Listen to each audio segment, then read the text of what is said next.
Now we're going to take a look at the bear put spread. And as the name suggests, this is a bearish trade using puts. One thing I want to mention is about trade execution. In the last videos, I'm constructing these by selecting each individual option. That's only to show you how the math is working on these trades. You would not buy and sell them individually. Instead, we would execute the order together as a spread. So, how we would do that is we come over here to the option chain, we select the expiration series that we want, we come up here where it says spread, click this and select vertical. Now there are two strikes in the middle. These are your vertical strikes. So you would just select buy put, and then it will auto populate both the long and the short option. So we can change the strikes right here. So let's say I want to buy the 410 and sell the 400. So a $10 wide spread. The software will automatically calculate the cost of the spread. So we're paying a $4.30 debit to put on this spread. You can also tell that this is a debit spread because the order is green. The system will automatically put in an order for both options at the same time, so no need to send two different orders. The option on the first line is the dominant option. So we are starting with the long put. The strike that's further out is the short put. And that makes sense, right? Because the long option is more expensive than the short option.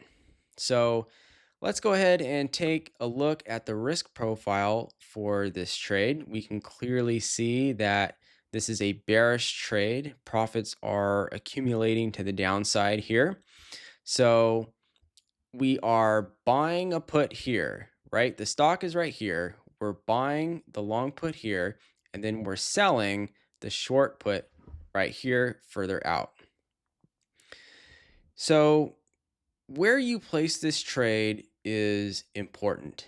I like to select strikes that are just out of the money.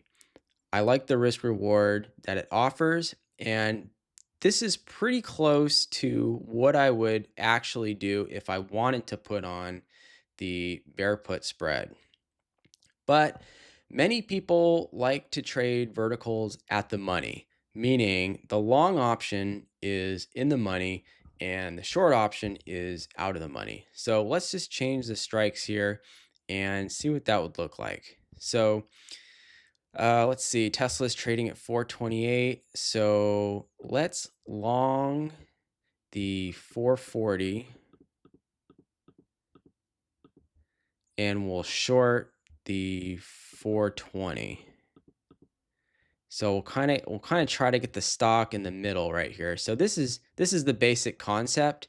You can see that the risk, let's see, our total loss is 1,120, and then our total gain is 880. So not quite 50-50, but at the money verticals are a bit more even in their risk to reward. So in exchange for giving up some of those upside profits, we are putting probability on our side, right? That's why people do it. The stock doesn't have to move as far to get to the zone where the max profit is. So it's more likely that this spread is going to be successful than if you selected strikes that are a bit further away. So that's the bear put. Next, we are going to discuss the bull put and credit spreads in general.